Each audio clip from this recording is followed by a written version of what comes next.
Tungod ani makauban nato si Jircel Himang, Provincial Information Officer sa Dawatan ni Zamboanga del Sur Governor Victor Yu, kabahin sa panawagan ni Marisa na siya matabangan aron makit-an niya og balik ang iyang pamilya nga duwa na kadekada na kapin na wa niya nakita. Maayong hapon kanimo Sir Jircel. Mayong hapon, Sekretary, ug mayong hapon sa tigpaminaw sa programang Bisaya gyud. Among giduol sa inyong dawatan ang panawagan ni Marisa Manalo Aure na unta makit-an niya balik ang iyang pamilya na kapina sa duwa ka dekada na wa niya hikit. Unsa kaha nga lakang ang atong angay buhaton ani Sir Jircel? Nanakoy gihatag na sa kuha ang exact address ni Ma'am Marisa diri sa Tukuran, Zamboanga del Sur, particular sa may barangay Upper Bayaw, Purok, Bangos. No? Ato nang nahinabi ang ilahang barangay captain sa uban-usab sa pagtabang sa hipi sa kapulisan sa lungsod sa Tukuran. Nakita gyud nato, no, personally ang kining pamilya ni Marisa nya gani ang iyang inahan ani aw ang iyang amahan ani na paron sa kasamtangan pang nagpaayo na sa balay Tambalanan at naraman sa maayong kondisyon. Then ang provincial government sa Zamboanga del Sur gipangunuhan sa tuang provincial governor nag-istorya na pud may dayon andam siya nga mutabang kung gusto mo ulit si Marisa mo provide og any assistance ang provincial government pinaagi ni Governor Victorio Secretary. Unsa may reaction sa iyang mga ginikanan sa iyang pamilya pag duol ninyo kanila na gipangita siya nila ni Marisa na kamo mo'y nahimog tulay na magkita sila utro? Mangiyak-iyak ang reaksyon, sir. O kita ginato ang kanang reaksyon silang mata nga kanang sabik bitaw yun kayo nga sulod sa hapit na 20 ka tuig nawala ang ilahang anak. Ngita na doon trabaho dito sa Manila. Dayon bumikan kay wala na po'y contact. So, mga ningduol diha sa inyo ha. So, salamat sila dako nining programa ni mo Secretary o sa tuang PTV4 labi na ni Governor sa paspas nga paghatag assistance na nakita dayon na connect na to ang pamilya nga nawala labi na kini si Marisa sa Secretary.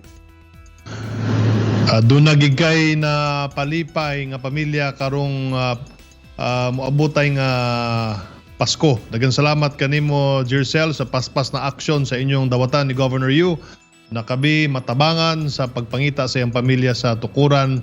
Unsa man ang imong mensahe karon kang Marisa ug sa iyang pamilya? Kanimo Marisa, salamat no nga wala po ka nagpanuko og duol sa buhatan ni Secretary din ang staff po sa PTV4 ning contact po nato. Ato lang mensahe nimo nga sa kami no sa provincial government willing mi mutapang nimo dayon siguro sa ato ang desisyon sa kinabuhi kinahanglan gyud nato balansihon nga suporta mo lakaw kinahanglan gyud ta mo pagisayod kung asa man sa ato ang pamilya kay pinaka kung asa man ta mo lakaw kinahanglan ipahibalogon gyud nato atong pamilya dayon kay pinaka importante no nga kanang bahalag layo ta is kabalo ang atong pamilya sa ato ang whereabouts sa ato ang kahimtang. So imuhang ginikanan diri sa Zamboanga del Sur sabik na kayo ka nga makita niya dayon dako na siyang pasalamat sa kining programa sa tuang PTV4 ug sa provincial government. Salamat Marisa, amping diha din see you sa Zamboanga del Sur kang umaabot na daw. Salamat otro Jircel, daghang salamat pod kay Governor Victorio sa Zamboanga del Sur. Kanimo pod otro Jircel ug sa imong mga kauban diha lakip kang Kapitan Augusto Rosendo sa Tukuran Municipal Police Station ug Barangay Upper Bayaw sa pagtabang kanamo sa pagpangita sa iyang pamilya. Ug kay Marisa, kabalumina excited na makit-an nimo ang imong pamilya sa imong pagbalik, ang imong mga ginikanan o mga igsuon. I'm sure you're very excited. Hapit na jud nimo sila makauban. Importante kayo kay duol na rabang Pasko. Salamat kay Secretary.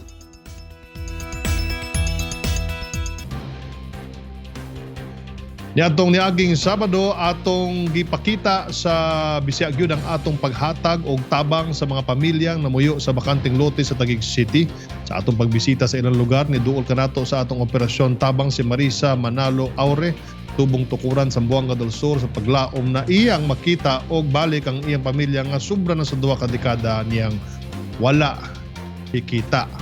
Tungod ana atong gibalikan sa Bisaya gyud team si Marisa. Disclaimer lang, atong pagbisita sa puy-anan ni Marisa may pailalom sa health and safety protocols. Atong tanawon ang sugilano ni Marisa, usa ka anak na nahilayo sa iyang pamilya.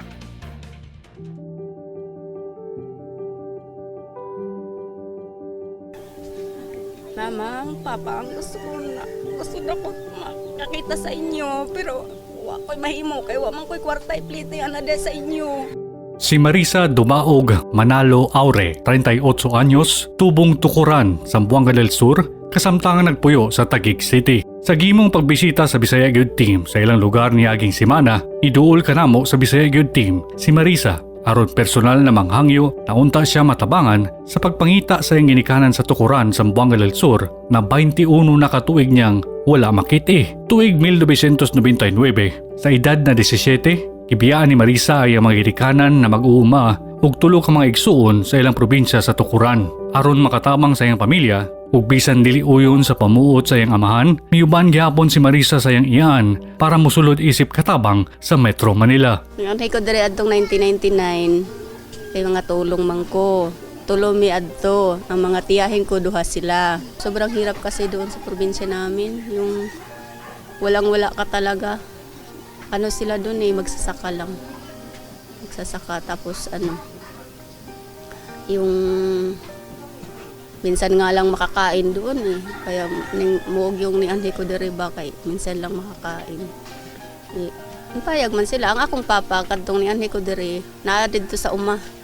Sa uma nila ba kay dili siya musugot nga manhi ko diri. Ako rang mama. Mong wa gid mi nakita adto then anak ko diri sa Maynila na ako adto. Padala ko kwarta sa ila.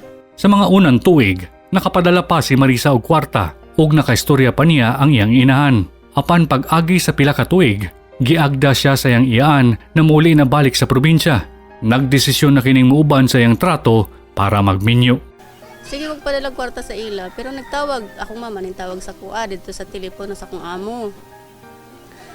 Dayon, kuan, nung sige magtawag padala ko sa ilang kwarta, nadawat na ninyong kwarta, nadawat na. Dayon, kadtong kuan, kadtong huli na, katong nag-asawa na ako, wa na ko kapadala sa ila, kay wa naman ko'y kwarta. Siyempre, nabuntis dayon ko. Mahirap na ng buhay kaya akong bana, wa may trabaho. Pero kadtong ning ulit to akong mga kuan, mga tiyahin, kanang gipadalaan ako sila kuan ba address ba dire dayon kanang address dire nga. Mao ni akong address kanang sulati ko ninyo. Pero wala man. Wa sila ni sulat na ako. Karon si Marisa aduna nay tulo ka anak ug alang sa ilang pangadlaw-adlaw ang bana niini ga extra sa pagtrabaho isip construction worker ug si Marisa gabaligya og paminta ug ahos sa mga tinda-tindahan. Sa mga panahon sa kalisod, gakainomduman ni Marisa ang iyang mga ginikanan. Gahuna-huna kanila kung buhi pa ba ug anaa ba sa maayo ang ilang kahimtang. Gawas sa kawadon, gisulayan ni Marisa nga pangitaon ang iyang pamilya sa social media sa pag-asa na makita sa kinsaman sa iyang mga paryente. Gusto na ko nga makita na gyud sila. Kay dugay na gud lagi kay nako na sila gipangita man, pero di lang ko makakuan ba sa mga cellphone kay di na ako sila makitaan. Kaya kahit usa lang unta sa ila, makita na ko ba sila. Isip usa-usab kay inahan, malipayon man siyang makita ang iyang kaugalingong pamilya, dili gyapon niya malikayan ang pagbati sa kakulangan sa iyang pagkatao ug ang kahadlok sa unsa na ang kahimtang sa iyang mga ginikanan. Gusto na ko nga makita na gyud sila. Kay dugay na gud lagi kay nako na sila gipangita man, pero di lang ko makakuan ba sa mga cellphone kay di na ako sila makitaan. Kaya kahit usa lang unta sa ila, makita na ko ba sila. Lisod lagi imam kung kanang naara ka diri nga. Ada kay gidala sa imong dughan ba. Na magbuot-buot ra kasi mong kaugalingon. Urag dili ka kuan ba, mokilos ba ka nga. Huot kay mong dughan. Naamdi kay magulang dito nga nang wa man ka nangayo sa iyang tabang. Ginana, ma'am. Kaya, mong ingon ko nga, kanang, ay nagmauli na ko sa probinsya na mo. Mga yung ko pasaylo sa akong inahan. Kay, di ko anjog ko, kasalanan yun ako, akong gibuhat.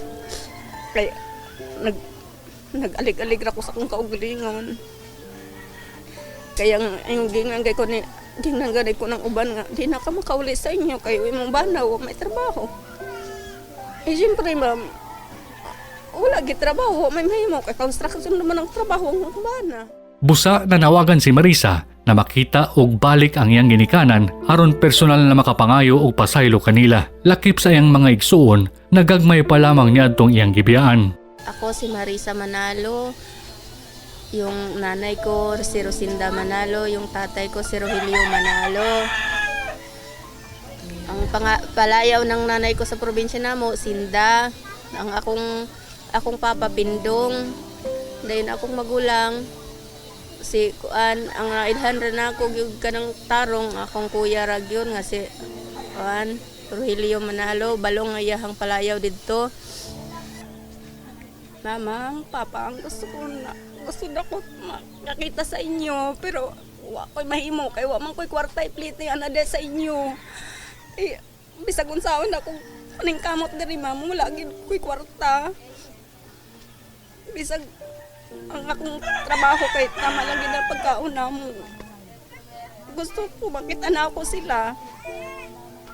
Mama, papa, gusto ko makita na kamo, pero wag yun ko mahimo.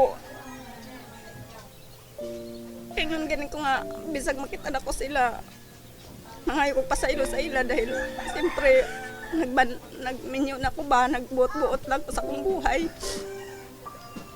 Nagbuot-buot lang ko kung minyo, nga wako istorya sa ilang nga magminyo na ko, inana. Ingon lagi ko, ma'am, nga, makita na ko sila. Ano kong pasaylo sa ila, mauragin na ako maistorya, ma'am, kay dili ba nga, murag hugot kaya akong dibdib nga. Di ko din, wala ko sila magiti. Usahay nga, gani, ma'am, gabi nga, maghilak ko nga. Gusto na ko makita sila. Pero wako yung mahimo, kaya usahan maglisod kaayo. Hindi gin makauli. Tungod niini, atong tabangan sa Bisaya gyud na makita ni Marisa dumaog Manalo Aure ug balik ang iyang pamilya sa tukuran sa Zamboanga del Sur aron na usab magkauban sila ug mapangayo na niya ang pasaylo na dugay na niyang gikumkum.